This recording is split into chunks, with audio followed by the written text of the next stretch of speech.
সুপ্রিয় শিক্ষার্থীবৃন্দ, ভার্চুয়াল ক্লাসের প্ল্যাটফর্মে তোমাদেরকে স্বাগত জানিয়ে শুরু করছি আজকের ক্লাস।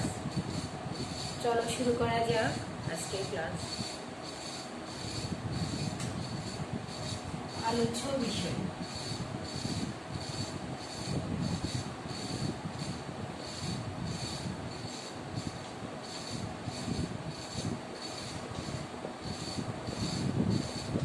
C3 ও C4 প্ল্যান্ট এর পার্থক্য,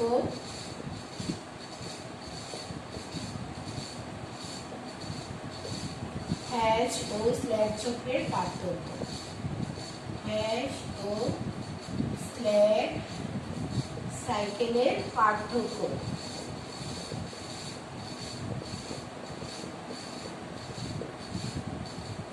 আর হচ্ছে কি সালোক সংশ্লেষণের প্রভাব।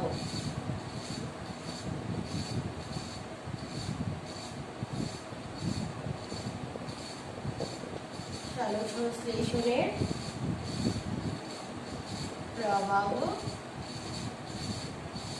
গুলি, সালোক সংশ্লেষণের গুরুত্ব, সালোক সংশ্লেষণের ইম্পর্টেন্স, গুরুত্ব। তাহলে আজকে আমরা আলোচনা করব C3 ও C4 প্ল্যান্টের পার্থক্য, হ্যাশ ও স্ল্যাগ সাইকেলের পার্থক্য, সালোক সংশ্লেষণের প্রভাবগুলি নিয়ে এবং সালোক সংশ্লেষণের গুরুত্ব নিয়ে। আমরা বিগত ক্লাসে C3 ও C4 সাইকেলটাই দেখিয়েছিলাম। তাহলে আজকে C3 এবং C4 প্ল্যান্টের পার্থক্য দেখব।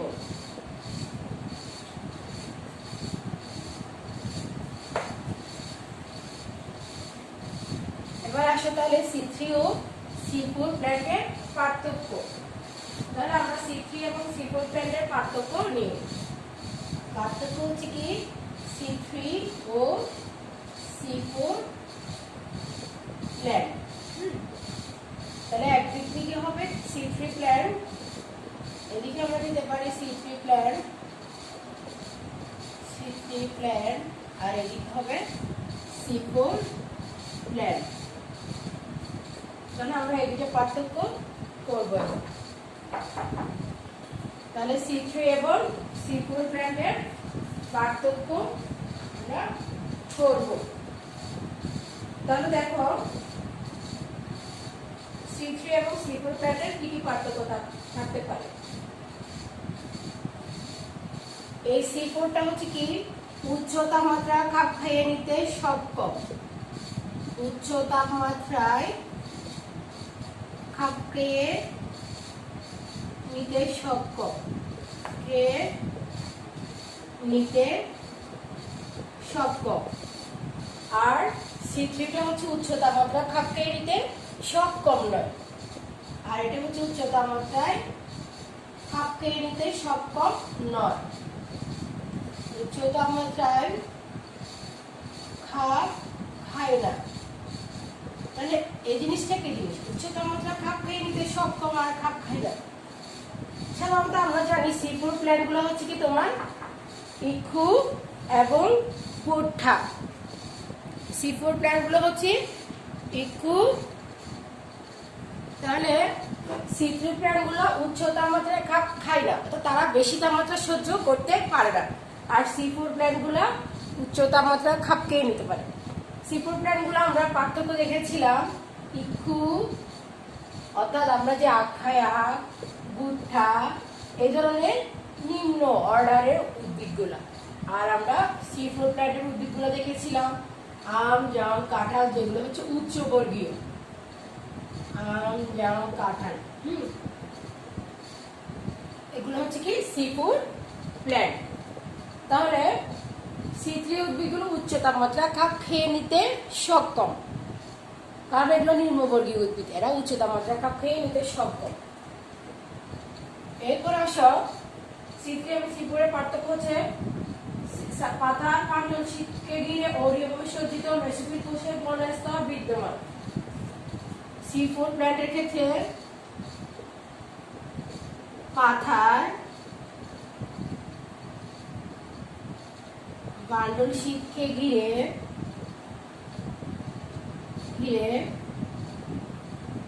অরীয় ভাবে সজ্জিত মেসোফিল কোষের ঘন স্তর বিদ্যমান। অর্থাৎ সি4 প্ল্যান্টের ক্ষেত্রে এক ধরনের একটা অ্যানাটমি থাকে। এই অ্যানাটমিটার নাম হচ্ছে কি ক্র্যাঞ্জ অ্যানাটমি। এই অ্যানাটমিটার নাম হচ্ছে কি ক্র্যাঞ্জ অ্যানাটমি। পাথার বান্ডল শীটকে ঘিরে অরীয়ভাবে সজ্জিত মেসোফিল কোষের যে ঘন স্তরটা বিদ্যমান থাকে ওই অ্যানাটমিটাকে আমরা বলবো ক্র্যাঞ্জ অ্যানাটমি। এই অ্যানাটমিটাকে বলা হয় ক্র্যাঞ্জ অ্যানাটমি। তাহলে এই অ্যানাটমির একটা নির্দিষ্ট নাম আছে, সেটা হচ্ছে কি ক্র্যাঞ্জ অ্যানাটমি। তাহলে অ্যানাটমিটার নাম হচ্ছে কি ক্র্যাঞ্জ অ্যানাটমি। ক্র্যাঞ্জ অ্যানাটমি হচ্ছে এমন একটা প্রস্থচ্ছেদ বা অ্যানাটমি যে অ্যানাটমি পাতার ভান্ডল শীটকে ঘিরে, অর্থাৎ ভান্ডল শীট কোষকে ঘিরে অরীয়ভাবে সজ্জিত। অরীয় কি তোমাদেরকে টিস্যু ক্লাসে দেখিয়েছি। অরীয়ভাবে সজ্জিত মেসোফিল কোষের ঘন স্তর বিদ্যমান। তাহলে আমরা এই চিত্রটা একটু দেখে নেব কিরকম। আমি যদি একটা লিপ আঁকি, হ্যাঁ একটা যদি লিপ নিই, তাহলে আমি একটা লিপ এঁকে ফেলি। এটা যদি আমার একটা লিপ হয়, লিপের উপরের পার্ট, উপরে পৃষ্ঠ, তাহলে এটা যদি আমার একটা লিপ হয়, এটা একটা আমি লিপ আঁকতেছি, হ্যাঁ তাহলে এটা হবে যে লিপের নিচের ভাগ, নিচের পৃষ্ঠ। নিচের পৃষ্ঠ অবশ্যই স্টোমাটা থাকবে, অবশ্যই স্টোমাটা থাকবে। এটা হচ্ছে কি নিচের পার্ট, নিচের পার্ট, নিম্ন ত্বক। এটা হচ্ছে কি উপরের ত্বক, উপরের ত্বক, এটা উপরের ত্বক, আর এটা হচ্ছে কি নিম্ন ত্বক। তাহলে একটা লিপ আঁকলাম, হ্যাঁ। এখন লিপের ভিতরে কি ধরনের করে মেসোফিল আর বান্ডল শীট কোষগুলো সজ্জিত থাকে। দেখো আমার এই লিপটার ভিতরে দু ধরনের কোষ থাকবে, এটা হচ্ছে কি বান্ডল শীট কোষ আর এটা হচ্ছে কি মেসোফিল কোষ। দেখো প্রথমে তো মেসোফিল কোষগুলো থাকবে,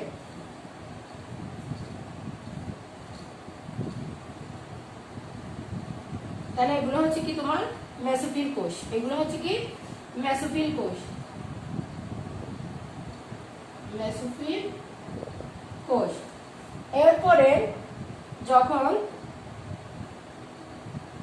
এরপর আমি আসবো বান্ডল শীট কোষ। দেখো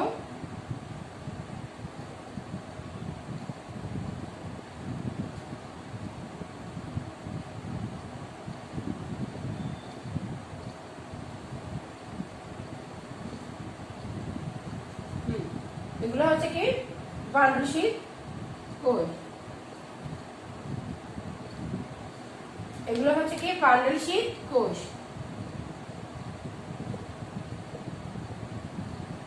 বান্ডল শীট কোষ এগুলো দেখো বান্ডল শীটকে ঘুরে অরীয়ভাবে সজ্জিত মেসোফিল কোষের ঘন স্তর, তাহলে এগুলো হচ্ছে কি বান্ডল শীট কোষ।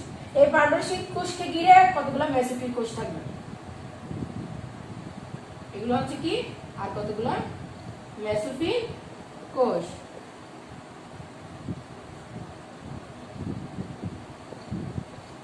এগুলো হচ্ছে কি মেসোফিল কোষ, এগুলো মেসোফিল কোষ।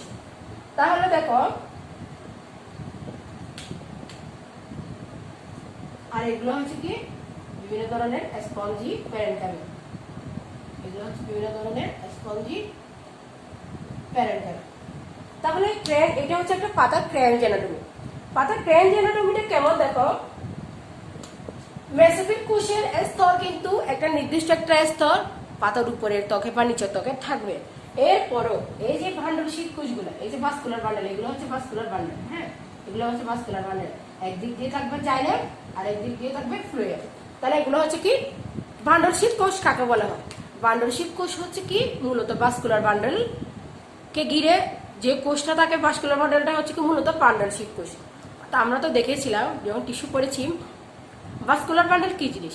ভাস্কুলার বান্ডল হচ্ছে কি জাইলেম এবং ফ্লোয়েমের সমন্বয়ে গঠিত। জাইলেম হচ্ছে কি পানি এবং খাদ্যদ্রব্য পরিবহন করে, আর ফ্লোয়েম কি করে খাদ্যদ্রব্য সঞ্চিত করে। তাহলে জাইলেমের কাজ হচ্ছে পরিবহন করা, ফ্লুয়েমের কাজ হচ্ছে সঞ্চয় করা।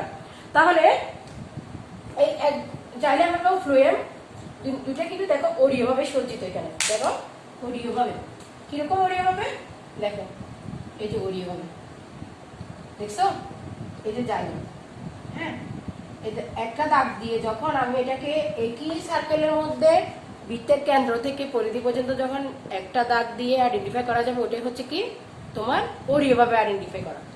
তাহলে দেখো এটা যদি ভাস্কুলার বান্ডেল হয়ে থাকে তাহলে এটা হচ্ছে কি মেসোফিল কোষ। এই যে তারা অরীয়ভাবে অবস্থিত, দেখো তারা হচ্ছে কি অরীয়ভাবে সজ্জিত। ভাস্কুলার বান্ডেলকে ঘিরে, এই যে ভাস্কুলার বান্ডেল এগুলাকে ঘিরে মেসোফিল কোষে, এই যে মেসোফিল কোষের যে ঘনস্তর বিদ্যমান, এগুলো হচ্ছে কি মেসোফিল কোষ। এই যে মেসোফিল কোষের একটা ঘনস্তর বিদ্যমান, এটাই হচ্ছে কি মূলত ক্র্যাঞ্চ অ্যানাটমি। তাহলে এই ক্র্যাঞ্চ অ্যানাটমিটা দেখা যাবে একমাত্র C4 প্ল্যান্টের ক্ষেত্রে, অর্থাৎ নিম্নবর্গীয় উদ্ভিদ যেগুলো আছে, অর্থাৎ ইক্ষু, ভুট্টা, এই ধরনের নিম্নবর্গীয় উদ্ভিদগুলোর ক্ষেত্রে ক্র্যাঞ্চ অ্যানাটমিটা দেখা যাবে। তাহলে আমরা C4 প্ল্যান্টের ক্ষেত্রে একটা অত্যাবশ্যকীয়, একটা ইম্পর্টেন্স, একটা ক্যারেক্টার হচ্ছে কি ক্র্যাঞ্চ অ্যানাটমি অবশ্যই দেখা যাবে। অর্থাৎ আমরা বাহ্যিকভাবে প্ল্যান্টটাকে যখন আইডেন্টিফাই করবো C4 এবং C3 প্ল্যান্টের ক্ষেত্রে, আমরা জানি যে C4 প্ল্যান্ট উচ্চ তাপমাত্রা খাপ খাইয়ে নিতে পারে। এখন শুধু যে তাপমাত্রা দিয়ে যে একটা উদ্ভিদ আইডেন্টিফাই করা যাবে এটা তো না, এটাকে যখন আমরা ব্যবচ্ছেদ করবো, প্রস্থচ্ছেদ করবো, তখন দেখা যাবে এই এক ধরনের একটা অ্যানাটমি দেখা গেছে, এটাকে বলা হয় ক্র্যাঞ্চ অ্যানাটমি। তাহলে আমরা দেখলাম ক্র্যাঞ্চ অ্যানাটমি কি জিনিস। তাহলে ক্র্যাঞ্চ অ্যানাটমিটা দেখা গেল। ক্র্যাঞ্চ অ্যানাটমি হচ্ছে এমন একটা অ্যানাটমি যেখানে মেসোফিল কোষগুলা ভান্ডারশীট কোষগুলাকে ঘিরে রাখবে এবং ঘিরে রেখে তারপর সেখানে তারা এমনভাবে ঘিরে রাখবে যেটা হচ্ছে কি অরীয়ভাবে সজ্জিত থাকবে। তারা দেখো একই লাইনে তারা অরীয়ভাবে সজ্জিত, এটাই হচ্ছে কি ক্র্যাঞ্চ অ্যানাটমি।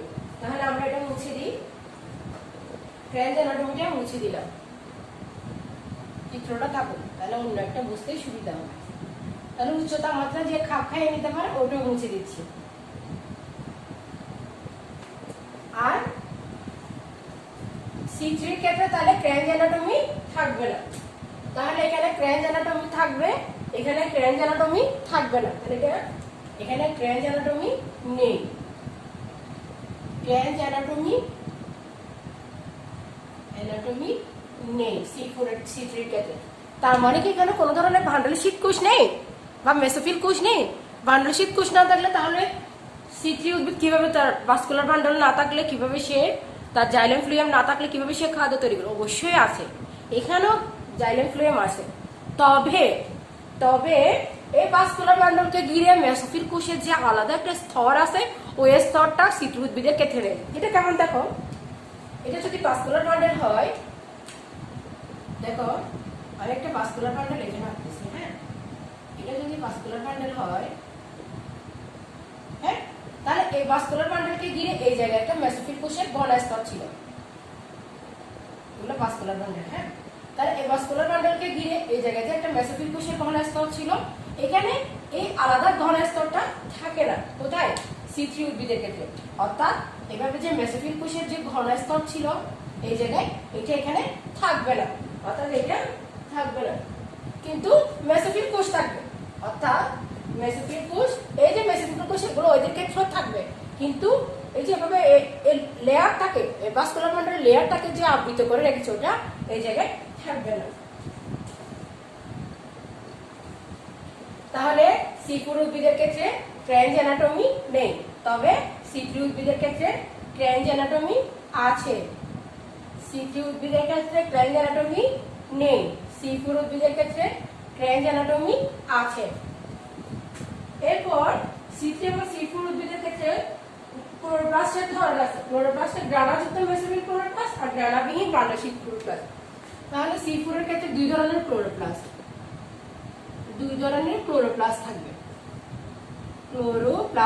থাকবে, C3 উদ্ভিদের ক্ষেত্রে। একটা হচ্ছে কি গ্রানাযুক্ত মেসোফিল ক্লোরোপ্লাস্ট, আর একটা হচ্ছে কি গ্রানাবিহীন ভান্ডারশীট ক্লোরোপ্লাস্ট। একটা হচ্ছে কি গ্রানাযুক্ত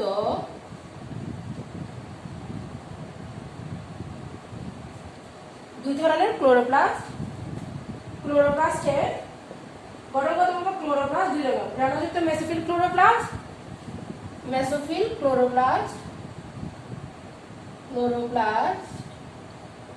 আরটা হচ্ছে কি গ্রানাবিহীন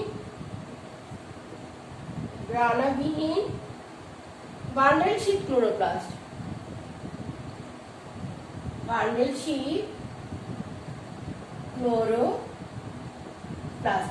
অর্থাৎ এখানে দুই ধরনের ক্লোরোপ্লাস্ট থাকবে, একটা হচ্ছে কি গ্রানাযুক্ত মেসোফিল ক্লোরোপ্লাস্ট, আরটা হচ্ছে কি গ্রানাবিহীন বান্ডেল শীট ক্লোরোপ্লাস্ট।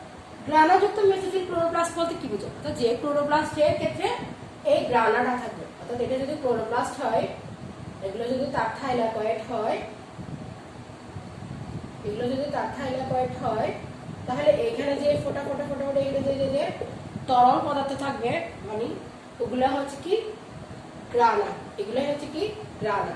অর্থাৎ এক ধরনের ক্লোরোপ্লাস্টে গ্রানা থাকবে, আর এক ধরনের ক্লোরোপ্লাস্টে গ্রানা থাকবে, আর যেটাতে গ্রানা থাকবে ওটা হচ্ছে কি বান্ডেল শীট ক্লোরোপ্লাস্ট। অর্থাৎ ওই ক্লোরোপ্লাস্টে শুধু ভাস্কুলার বান্ডেলটা থাকবে, আর এই ক্লোরোপ্লাস্টে থাকবে মেসোফিল কোষগুলো, অর্থাৎ এই সেলগুলো থাকবে এই ক্লোরোপ্লাস্টে, এবং এখানে গ্রানা থাকবে। আর এই গ্রানাবিহীন বান্ডেল শীট ক্লোরোপ্লাস্ট থাকবে এইখানে, যেখানে কোনো ধরনের গ্রানা থাকবে না। এরপর দেখো, আর তাহলে এখানে কয় ধরনের ক্লোরোপ্লাস্ট থাকবে? এখানে থেকে পার্টনারশিপ কি হচ্ছে মেসোফিল কোষের কোনো ধরনের স্তর থাকবে না। তাহলে এখানে থাকবে ক্লোরোপ্লাস্ট এক ধরনের। এখানে ক্লোরোপ্লাস্ট কয় ধরনের? এক ধরনের ক্লোরোপ্লাস্ট,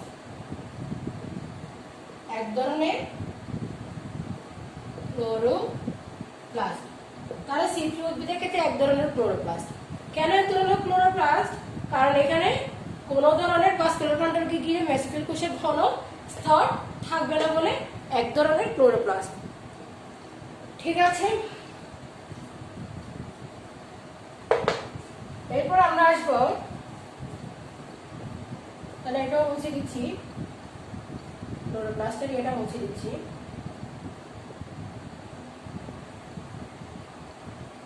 এরপর আরেকটা ডিফারেন্সিয়েশন হচ্ছে কি, সংশ্লেষণের জন্য কার্বন ডাই অক্সাইডের ঘনত্ব 0.10 থেকে 10 ppm। এখানে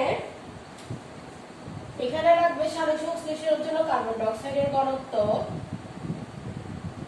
সালোক সংশ্লেষণের জন্য কার্বন ডাই অক্সাইডের ঘনত্ব 50 থেকে 150 ppm। আর এখানে হচ্ছে কি 0.10 থেকে 10 ppm। এখানে হচ্ছে কি 0.10 থেকে 10 ppm কার্বন ডাই অক্সাইডের ঘনত্ব। হ্যাঁ, এবার এটা একটু বুঝতে হবে। এটা কেমন বুঝতে হবে? এখানে সালোক সংশ্লেষণের জন্য কার্বন ডাই অক্সাইডের ঘনত্ব 150 থেকে 50 থেকে 150 ppm, আর এখানে হচ্ছে কি 0.10 থেকে 10 ppm। তাহলে কোথায় কার্বন ডাই অক্সাইডের ঘনত্ব বেশি? অবশ্যই C3 প্ল্যান্টের ক্ষেত্রে কার্বন ডাই অক্সাইডের C3 সাইকেলটা চালিয়ে যাওয়ার জন্য কার্বন ডাই অক্সাইডের প্রয়োজনীয়তা অত্যাবশ্যকীয়, তার মানে অনেক বেশি কার্বন ডাই অক্সাইড তার প্রয়োজন হয়। কিন্তু C4 এর ক্ষেত্রে কার্বন ডাই অক্সাইডের ঘনত্ব কম হলেই সে বিক্রিয়াটা চালিয়ে যেতে পারে। আমরা যখন হ্যাশ এবং স্ল্যাগ চক্র দেখেছি, ওখানে দেখেছিলাম যে কার্বন ডাই অক্সাইড এদিক থেকে ঢুকতেছে, কিন্তু যখন এটা কার্বন ডাই অক্সাইড যখন ঢুকে তখন এটা মেসোফিল কোষে ঢুকেছিল। এখানে মেসোফিল কোষে, আর বান্ডেল শীট কোষে গিয়ে কার্বন ডাই অক্সাইডটা মেসোফিল কোষে অ্যাকসেপ্ট করেছিল। হ্যাঁ, এরপর এটা যখন আস্তে আস্তে মেলিক অ্যাসিড হয়ে গেছিল, মেলিক অ্যাসিড থেকে যখন বান্ডেল শীট কোষে প্রবেশ করে তখন এটা কার্বন ডাই অক্সাইডটা ছেড়ে দেয়। অর্থাৎ যখন সে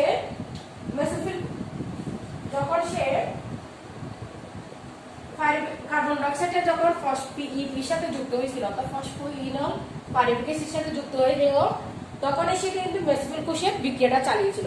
যখনই সেই ম্যালিক অ্যাসিড তৈরি হয়েছিল, তো 4 কার্বন বিশিষ্ট হয়ে গেছিল, তখন সেই পাণ্ডুশীত কোষে যখন প্রবেশ করেছিল, তখন সেই কার্বন ডাইঅক্সাইডটা আস্তে আস্তে ছেড়ে দিয়ে পাইরুভিক অ্যাসিডে পরিণত হয়ে গেছিল। অর্থাৎ এটা আস্তে আস্তে ছেড়ে দিয়ে এখানে সে পাইরুভিক অ্যাসিড হয়ে গেছিল, অর্থাৎ পাইরুভিক অ্যাসিড হয়ে 3 কার্বন বিশিষ্ট হয়ে গেছিল, 3 কার্বন বিশিষ্ট হয়ে গেছিল। অর্থাৎ সে কার্বন ডাইঅক্সাইড ছেড়ে দিয়ে এদিকে আবার ক্যালভিন সাইকেলটা চালিয়ে গিয়েছিল। তাহলে বোঝা যাচ্ছে যে C3 উদ্ভিদের ক্ষেত্রে এটা হচ্ছে C4 সাইকেল, এটা হচ্ছে কি C4 সাইকেল, এটা C4 সাইকেল, এই সাইকেলটার নাম হচ্ছে কি C4 সাইকেল। তাহলে C4 সাইকেলের ক্ষেত্রে দেখো কার্বন ডাইঅক্সাইডের ঘনত্ব কিন্তু কম, কারণ দেখো যদি সে এই জায়গায় কার্বন ডাইঅক্সাইডটা অনেক বেশি গ্রহণ করে রাখে, অনেক বেশি তার কাছে ধরে রাখে, তাহলে সে বিক্রিয়া চালা যেতে পারবে না, কারণ মেসোফিল কোষে কার্বন ডাইঅক্সাইড অনেক বেশি অ্যাকসেপ্ট করে না, তাকে কার্বন ডাইঅক্সাইডটা ত্যাগ করতে হবে তার বিক্রিয়াটা চালানোর জন্য। সে এখানে যখন পাণ্ডুশীত কোষে প্রবেশ করে তখন সে কার্বন ডাইঅক্সাইডটা ছেড়ে দেয়, কার্বন ডাইঅক্সাইডটা যখনই সে ছেড়ে দেয় তখনই সেটা তার আবার C3 সাইকেলটা অর্থাৎ ক্যালভিন চক্রটা সে আবার চালিয়ে যেতে পারে। তাহলে কোন উদ্ভিদের ক্ষেত্রে কার্বন ডাইঅক্সাইড বেশি দরকার? দেখা যাচ্ছে C3 সাইকেলের জন্য কার্বন ডাইঅক্সাইড বেশি দরকার, যার কারণে সে কার্বন ডাইঅক্সাইডটা অ্যাবজর্ব করে নিয়ে আসছে। সেজন্য এটার ঘনত্ব 50 থেকে 150 ppm, আর এটার ঘনত্ব মাত্র 10 ppm হওয়ার কারণ হচ্ছে কি এটা কার্বন ডাইঅক্সাইড বেশি রাখতে পারলো, অর্থাৎ C4 উদ্ভিদগুলা, এই যে সাইকেলটা C4 উদ্ভিদগুলো কার্বন ডাইঅক্সাইড বেশি রাখলে তার বিক্রিয়াটা ত্বরান্বিত হবে না, এই জন্য সে কার্বন ডাইঅক্সাইডকে ছেড়ে দিয়ে পাণ্ডুশীত কোষে ছেড়ে দিয়ে C3 সাইকেলটা আবার চালিয়ে দেয়, এই জন্য তার কার্বন ডাইঅক্সাইডের ঘনত্বটা কম। এরপর আমরা দেখব মেসোফিল কোষে আলোক বিক্রিয়া এবং পাণ্ডুশীত কোষে কার্বন ডাইঅক্সাইড সৃষ্টি এবং ক্যালভিন চক্র সম্পন্ন হয়। এই মেসোফিল কোষগুলোতে হচ্ছে কি আলোক বিক্রিয়া হয়, আর পাণ্ডুশীত কোষগুলোতে সম্পন্ন হয় তোমার কার্বন ডাইঅক্সাইড সৃষ্টি এবং আলোক বিক্রিয়া। তাহলে আমরা একটা পার্থক্য লিখতে পারি,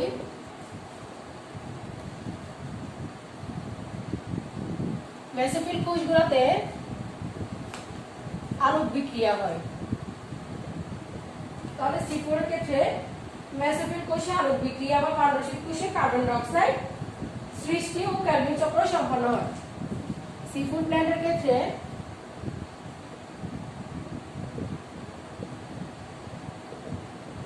মেসোফিল কোষে আলোক বিক্রিয়া,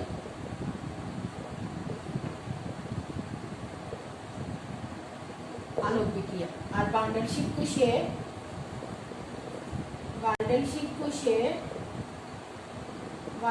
কোষে কার্বন ডাইঅক্সাইড সৃষ্টি ও ক্যালভিন চক্র সম্পন্ন হয়, ক্যালভিন চক্র সম্পন্ন হয়। এরপর মেসোফিল কোষে আলোক বিক্রিয়া এবং ক্যালভিন চক্র সম্পন্ন হয়। এখানে হচ্ছে কি মেসোফিল কোষে আলোক বিক্রিয়া ও ক্যালভিন চক্র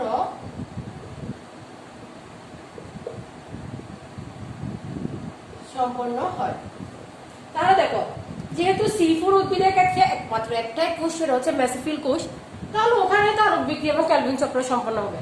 যেহেতু C3 সাইকেলটাকে অপর নাম হচ্ছে ক্যালভিন চক্র, তাহলে এখানে তো মেসোফিল কোষ হবে, তাহলে এখানে আর কোষ করতে কি আসতো? তাহলে সেজন্য শুধুমাত্র মেসোফিল কোষ, যেহেতু মেসোফিল কোষ এই জন্য এখানে আলোক বিক্রিয়া বলো ক্যালভিন চক্র বলো যা আছে সবগুলো, যেহেতু একটাই কোষ তাহলে ওই একটা কোষেই বিক্রিয়া চালাবে। যেহেতু এখানে দুইটা কোষ, একটা হচ্ছে মেসোফিল কোষ আর একটা হচ্ছে কি বান্ডেলশীট কোষ, তাহলে এখানে দুই কোষে দুই ধরনের কাজ চালাবে।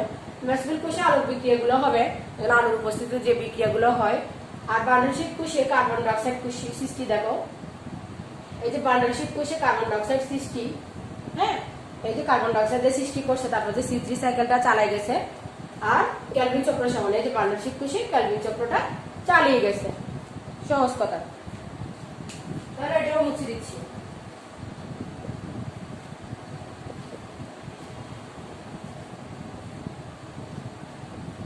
C4 উদ্ভিদগুলা উষ্ণমণ্ডলীয় উদ্ভিদের জায়গায় জন্মায়, যেহেতু এরা উচ্চ তাপমাত্রা খাপ খাইতে পারে সেজন্য উষ্ণমণ্ডলীয় অঞ্চলের জায়গায় জন্মাতে পারবে। যেহেতু এরা তাপমাত্রা বেশি গ্রহণ করতে পারে না এই জন্য এরা যে এলাকায় নাতিশীতোষ্ণ, যে এলাকায় নিম্ন তাপমাত্রা অর্থাৎ তাপমাত্রাটা নাতিশীতোষ্ণ মাঝামাঝি ধরনের, ওখানে সি ট্রি প্ল্যান্টগুলো জন্মায়।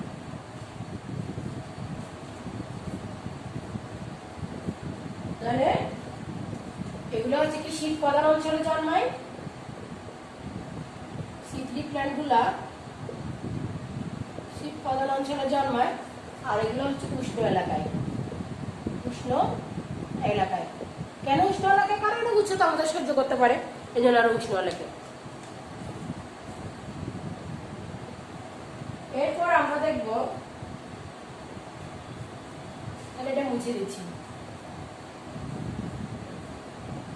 আরো একটা বৈশিষ্ট্য হচ্ছে কি, যেহেতু সি ফুড প্ল্যান্টের ক্ষেত্রে ট্রান্স অ্যানাটমি বিদ্যমান, অর্থাৎ এই অ্যানাটমিটা বিদ্যমান, অর্থাৎ এখানে ভাস্কুলার জাইলেম, জাইলেম এবং ফ্লুয়েম, জাইলেম এবং ফ্লুয়েমকে ঘিরে আলাদা মেসোফিল কোষ আছে, অর্থাৎ তাদের মধ্যে গঠনটা একটু উন্নত ধরনের। সি থ্রি কেসে সি ফোর এর গঠনটা একটু অনেক বেশি উন্নত। এই জন্য এখানে যেহেতু জাইলেমকে ঘিরে একটা নির্দিষ্ট একটা শীতের মাধ্যমে মেসোফিল কোষগুলো আবৃত করে রাখে, এই জন্য যেহেতু জাইলেম এবং ফ্লুয়েম আছে, এই জন্য এটা এখানে খাদ্য উৎপাদন ক্ষমতা বেশি, অর্থাৎ এদের খাদ্য উৎপাদন ক্ষমতা বেশি। সি ফুড প্ল্যান্টের ক্ষেত্রে খাদ্য উৎপাদন বেশি হয়, যেহেতু এখানে জাইলেম এবং ফ্লুয়েমকে ঘিরে আলাদা একটা স্তর রয়েছে, অর্থাৎ আলাদা একটা অ্যানাটমি রয়েছে। আর এখানে খাদ্য উৎপাদনটা মাঝামাঝি, খাদ্য উৎপাদন মাঝামাঝি, মাঝামাঝি, কারণ এখানে তো এদের হলো একটা অ্যানাটমি অনুপস্থিত। তারপর হচ্ছে কি সি ফুড উদ্ভিদগুলো তাপমাত্রা সহ্য করতে পারে 30 থেকে 35 ডিগ্রি সেলসিয়াস। এদের তাপমাত্রা হতে পারে 30 থেকে 35 ডিগ্রি সেলসিয়াস পর্যন্ত তাপমাত্রা সহ্য করতে পারে। আর এটা সাধারণত দেখা যায় কি নর্মালি 25 ডিগ্রি সেলসিয়াস পর্যন্ত সহ্য করতে পারে। এরপর হচ্ছে কি দেখা যায় আরো একটা মেইন ইম্পর্টেন্ট বৈশিষ্ট্য হচ্ছে কি সি ফুড উদ্ভিদের গতি কার্বন ডাইঅক্সাইডের অপকারিত কম ঘনত্বে সি ফুড গতিপথ চলতে পারে, ওটা তো বলেছি। সি ফুড প্ল্যান্টগুলোর কার্বন ডাইঅক্সাইডের ঘনত্ব কম হলে তাপ বিক্রিয়া চালাতে পারবে, আর সি থ্রি উদ্ভিদগুলো কার্বন ডাইঅক্সাইডের ঘনত্ব বেশি হলে বিক্রিয়া চালাতে পারবে। এরপর আরো একটা ইম্পর্টেন্ট বৈশিষ্ট্য হচ্ছে কি প্রস্বেদন এবং ফটো রেসপিরেশন কম হয়, মানে কার্বন ডাইঅক্সাইডের বিজারণ বেশি হয়। এখানে সি থ্রি উদ্ভিদের ক্ষেত্রে আরো একটা বৈশিষ্ট্য হচ্ছে কি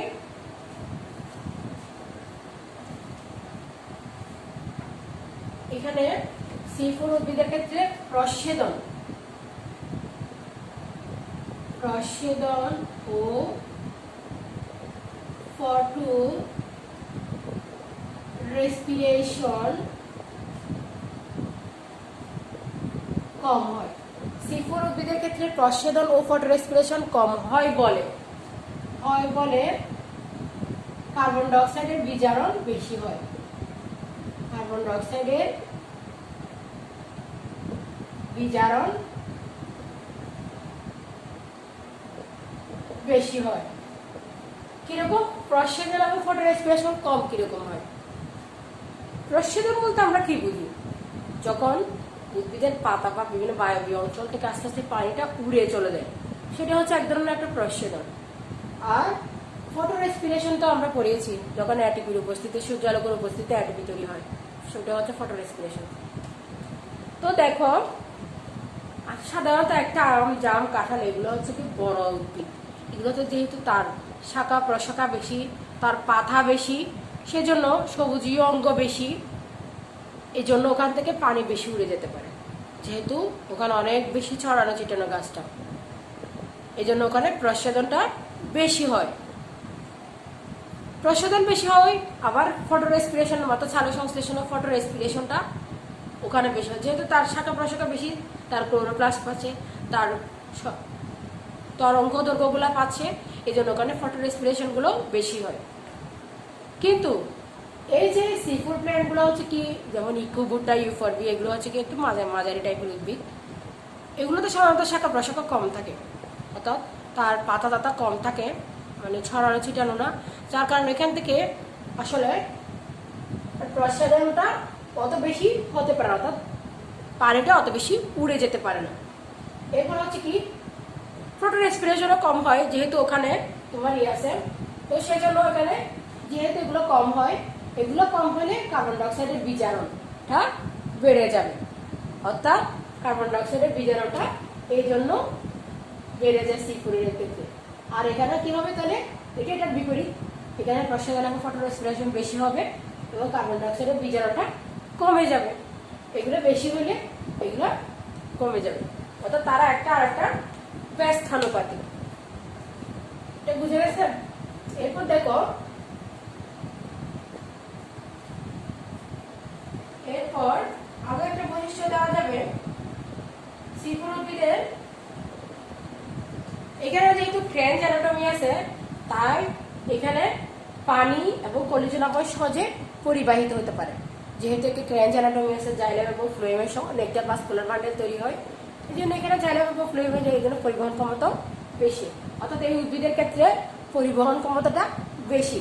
ওটাও লিখতে পারো, সি4 উদ্ভিদের ক্ষেত্রে পরিবহন ক্ষমতা বেশি, পরিবহন ক্ষমতা বেশি, আর এখানে পরিবহন ক্ষমতা কম।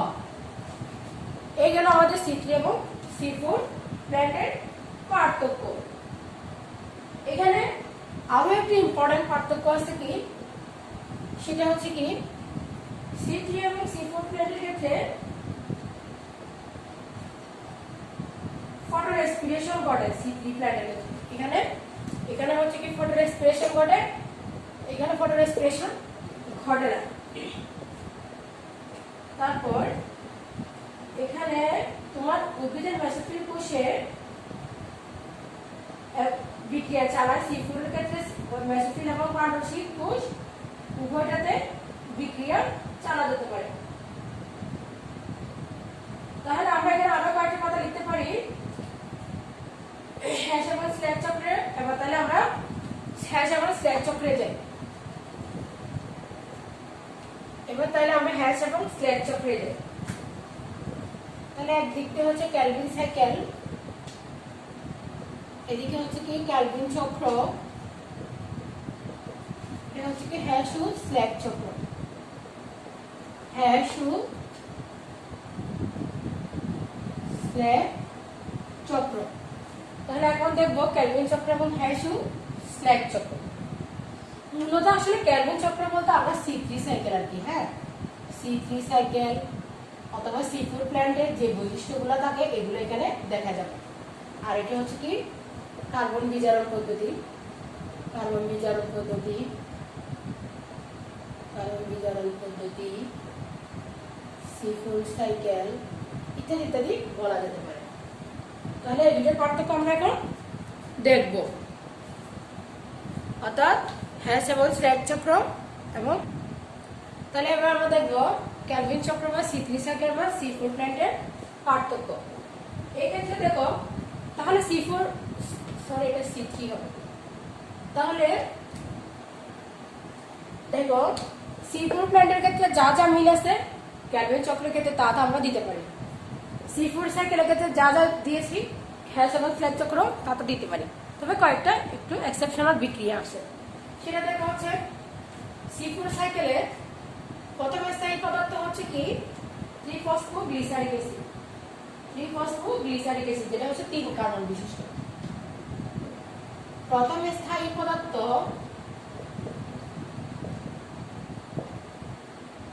3-ফসফোগ্লিসারিক অ্যাসিড, অর্থাৎ 3PGA সংক্ষেপে বলা হয়।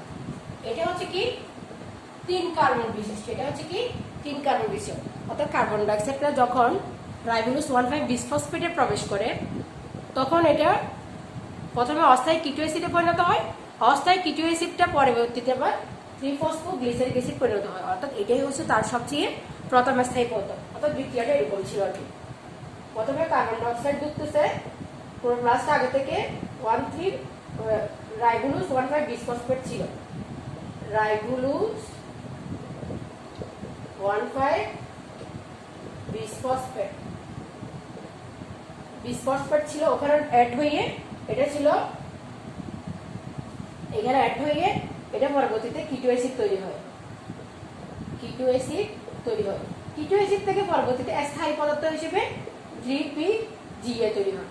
অর্থাৎ এটাই হচ্ছে কি প্রথম স্থায়ী পদার্থ, যেটা হচ্ছে কি 3 কার্বন বিশিষ্ট, এই জন্য এটাকে বলা হয় C3 cycle.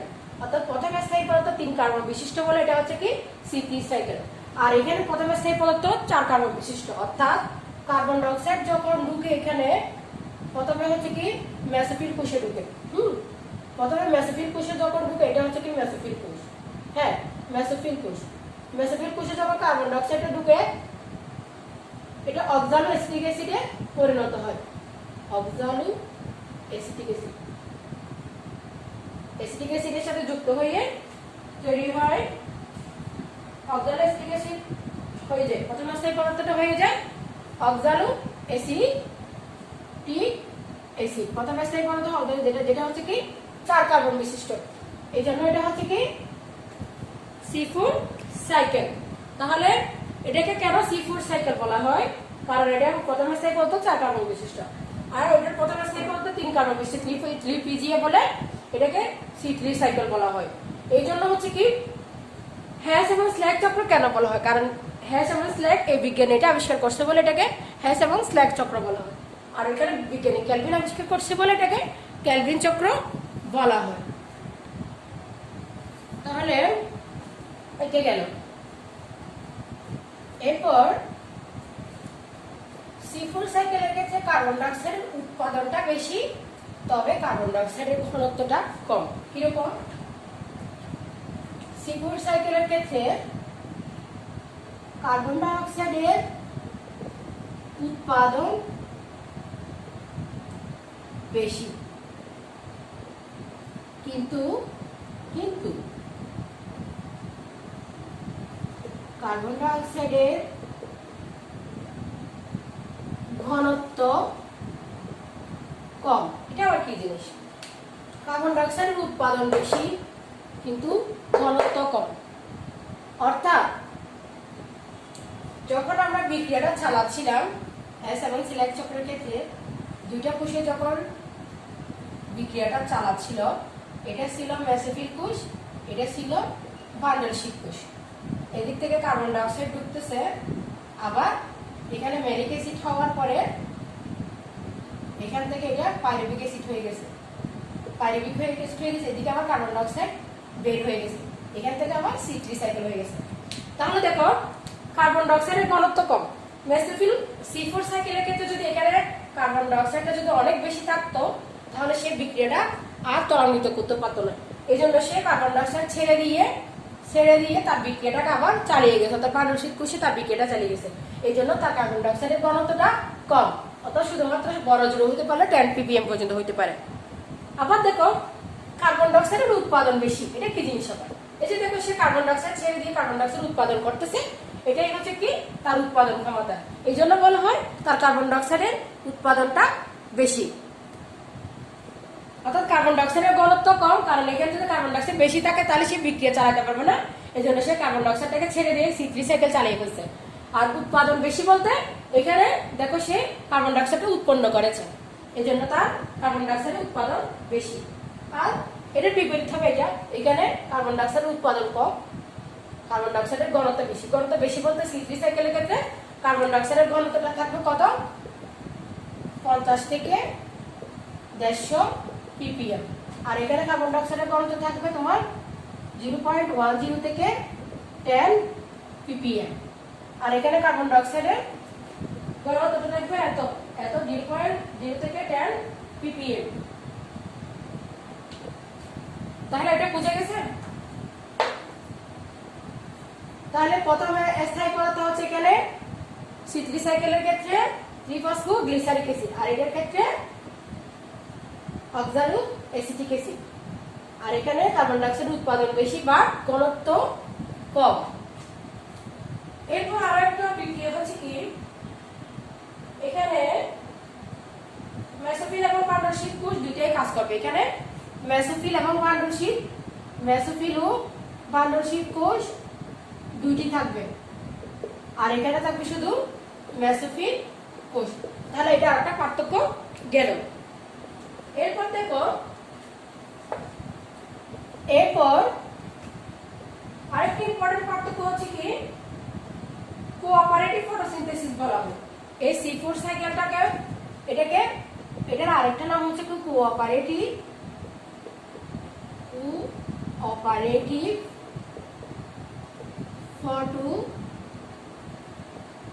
Photosynthesis. Cooperative photosynthesis কি জিনিস দেখো, C4 সাইকেলের ক্ষেত্রে প্রথম স্থায়ী পদার্থ ছিল PEP অর্থাৎ ফসফোইনল পাইরুভিক অ্যাসিড। অর্থাৎ এখানে প্রথম স্থায়ী পদার্থ ছিল PEP ফসফোইনল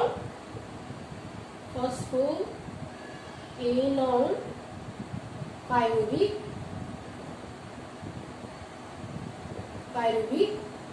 অ্যাসিড। হ্যাঁ, সেমন স্ল্যাগ চক্রের ক্ষেত্রে প্রথম স্থায়ী পদার্থ ছিল এটাকে যখন আমি একটা গাঠনিক সংকেত দিব, দেখো এখানে হচ্ছে এটা হচ্ছে 3 কার্বন বিশিষ্ট, 3 কার্বন, তো তাহলে আমি 3টা কার্বন দিয়ে দিই। তাহলে এটা হচ্ছে কি আলফা কার্বন, এটা আলফা কার্বন, এটা হচ্ছে কি বিটা কার্বন। আলফা কার্বনের সাথে তোমার থাকবে কার্বক্সিল মূলক, তাহলে এখানে কার্বক্সিল মূলক কেন। আর বাইরে থেকে যখন কার্বন ডাই অক্সাইড ঢুকে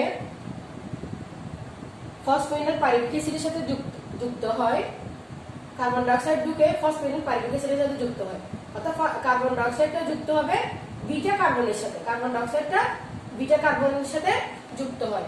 এই জন্য এটাকে আমরা বিটা কার্বক্সিলেশন চক্র বলতে পারি। এটাকে আমরা বলতে পারি বিটা কার্বক্সিলেশন চক্র। এরপর কোঅপারেটিভ চক্রটা কি জিনিস দেখো, এটা হচ্ছে বিটা কার্বক্সিলেশন চক্র বলা হয় কারণ এখানে বিটা কার্বনের সাথে কার্বন ডাই অক্সাইডটা অ্যাড হয়। কোঅপারেটিভ চক্রটা হচ্ছে কি কার্বন ডাই অক্সাইড তো ঢুকতেছে, হ্যাঁ, এটা হচ্ছে কি মেসোফিল কোষ, এটা হচ্ছে কি পাণ্ডুশীল কোষ। কার্বন ডাই অক্সাইড এখানে ঢুকতেছে, এখানে ঢুকে পিইপির সাথে পিইপি ফসফেটের পাইরুভিকের সাথে যুক্ত হয়ে অক্সালো অ্যাসিটিক অ্যাসিড হইছে, অক্সালো অ্যাসিটিক অ্যাসিড। অক্সালো অ্যাসিটিক অ্যাসিড থেকে যে ম্যালিক অ্যাসিড হইছে, ম্যালিক অ্যাসিড হওয়ার পর এটা আবার পাইরুভিক অ্যাসিডে পরিণত হইছে, পাইরুভিক অ্যাসিড। এই যে পাইরুভিক অ্যাসিড পরিণত হওয়ার সময় এখানে যে একটা কার্বন ডাই অক্সাইড ছেড়ে দিছে, এটা যেহেতু 3 কার্বন, এটা ছিল 4 কার্বন। এখানে যে একটা কার্বন ডাই অক্সাইড ছেড়ে দিছে, এখানে দেখো কার্বন ডাই অক্সাইড সে গ্রহণ করছে, গ্রহণ করার পর দেখতেছে যে তার কার্বন ডাই অক্সাইডের ঘনত্ব বেশি হলে সে বিক্রিয়া চালা যেতে পারবে না, সেই জন্য সে এখানে যখন বান্ডলশিপ কোষে আসছে তখন সে একটা কার্বন ডাই অক্সাইড ছেড়ে দিছে। এই যে কার্বন ডাই অক্সাইড ছেড়ে দিয়ে শান্তি পাইছে মেসোফিল কোষে, আর বান্ডলশিপ কোষ কার্বন ডাই অক্সাইড গ্রহণ করে শান্তি পাইছে, অর্থাৎ তার C3 সাইকেলটা চালিয়ে যেতে পেরেছে। এটা এই জন্য এটাকে বলা হয় কোঅপারেটিভ, অর্থাৎ একজন আরেকজনকে কোঅপারেটিভ সিস্টেমে বিক্রিয়াটা চালিয়ে যেতে পারছে, এই জন্য এটাকে বলা হয় কোঅপারেটিভ ফটোসিনথেসিস। এই জন্য এটাকে বলা হয় কোঅপারেটিভ ফটোসিনথেসিস।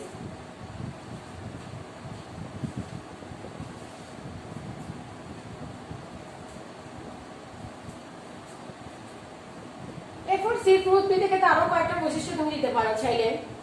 সেটা হচ্ছে কি, যেহেতু এখানে 2 ধরনের বিক্রিয়া ঘটতেছে, একটা মেসোফিল কোষে আর একটা বান্ডলশিপ কোষে, যেহেতু বান্ডলশিপ কোষগুলোকে ঘিরে মেসোফিল কোষের গড় স্তর বিদ্যমান আছে, বিভিন্ন ধরনের অ্যারোটমিক কারণে এখানে সালোক সংশ্লেষণটা বেশি হয়, আর সালোক সংশ্লেষণ এখানে তাহলে বেশি হয়, এই জন্য এখানে সালোক সংশ্লেষণ বেশি হয়। অর্থাৎ এখানে যে হ্যান্স এবং স্ল্যাগ চক্রে যে লাস্টের দিকে যে কার্বন ডাই অক্সাইডটা, এখান থেকে তো কার্বন ডাই অক্সাইড ঢুকছে, আবার এদিক থেকে যে কার্বন ডাই অক্সাইড বের করে দিছে, এই যে কার্বন ডাই অক্সাইড বের করে দিচ্ছে, যত কার্বন ডাই অক্সাইড পাচ্ছে সে তত বেশি সালোক সংশ্লেষণ করাতে পারতেছে, এই জন্য সালোক সংশ্লেষণ বেশি। কারণ আমরা যখন সালোক সংশ্লেষণের বিক্রিয়াটা দেখেছিলাম, ওখানে আমরা দেখেছিলাম কিরকম কার্বন ডাই অক্সাইডের সাথে তোমার বিক্রিয়া করে, তো কার্বন ডাই অক্সাইডের সাথে পানি বিক্রিয়া করে তো গ্লুকোজ এবং পানি তৈরি হয়েছে। 6 অণু কার্বন ডাই অক্সাইডের সাথে 12 অণু বিক্রিয়া করে তো C6H12O6 আবার 6 অণু পানি এভাবে উৎপন্ন হচ্ছে। তাহলে দেখো কার্বন ডাইঅক্সাইডের পরিমাণ যত বেশি হবে, তাহলে এই যে দেখো এখানে যে কার্বন ডাইঅক্সাইড ছেড়ে দিছে, এই যে কার্বন ডাইঅক্সাইড পাইছি ক্যালভিন চক্র চালাইছে, এই যে কার্বন ডাইঅক্সাইডের পরিমাণ যত বেশি হবে সালোক সংশ্লেষণ হার তত বেশি হবে, অর্থাৎ কার্বন ডাইঅক্সাইড বায়ুমণ্ডলীয় পানির সাথে বিক্রিয়া করে অনেক বেশি গ্লুকোজ তৈরি করবে, অর্থাৎ সালোক সংশ্লেষণের হারটা সাধারণত ইনডিরেক্টলি ত্বরান্বিত হচ্ছে। এই জন্য বলা হয় C4 সাইকেলের ক্ষেত্রে সালোক সংশ্লেষণের হারটা অতিরিক্ত এবং সালোক সংশ্লেষণের হার বেশি। আর এখানে আরো একটা বৈশিষ্ট্য দেওয়া যেতে পারে, এটা উচ্চ তাপমাত্রা উচ্চ আলুই প্রকোপ, এটা উচ্চ আলুই প্রকোপ, অর্থাৎ এখানে তাপমাত্রা যেহেতু বেশি, আলু যেহেতু বেশি, এখানে উচ্চ আলুই প্রকোপ, আর এটা উচ্চ আলুই প্রকরণ, এটা দেওয়া যেতে পারে। আর এখানে দিতে পারে এই চক্রে আদর্শ তাপমাত্রা 10 থেকে, আদর্শ তাপমাত্রা হচ্ছে কি টেম্পারেচার হচ্ছে কি 10 থেকে 25 ডিগ্রি সেলসিয়াস, যেটা নাতিশীতোষ্ণ, আর এখানে আদর্শ তাপমাত্রা 35 ডিগ্রি সেলসিয়াস হতে পারে। এই হচ্ছে কি সালোক সংশ্লেষণের হ্যাস এবং সিজার চক্রের পার্থক্য। আর এখানে কার্বন ডাইঅক্সাইড, আর এখানে আরেকটা বৈশিষ্ট্য এখানে দেওয়া যেতে পারে কার্বক্সিলেশনের দক্ষতা উচ্চ, এখানে দেওয়া যেতে পারে কার্বক্সিলেশন এর দক্ষতা উচ্চ, আর এখানে কার্বক্সিলেশনের দক্ষতা মাঝামাঝি। এই হচ্ছে কি হ্যাশ এবং স্ল্যাগ চক্রের পার্থক্য। এটাকে আরো একটা নাম দেওয়া যেতে পারে C4 চক্রকে, এটা হচ্ছে কি ডি কার্বক্সিলেজ চক্র। C4 চক্রের আরেকটা নাম দেওয়া যেতে পারে, এটার আরেকটা নাম দেওয়া যেতে পারে, এটা হচ্ছে কি ডি কার্বক্সিলেজ চক্র। যেহেতু এটা কার্বক্সিলেজ হচ্ছে, তো কার্বন বিজারণ করতেছে, এটাকে ডি কার্বক্সিলেজ চক্র বলা যেতে পারে।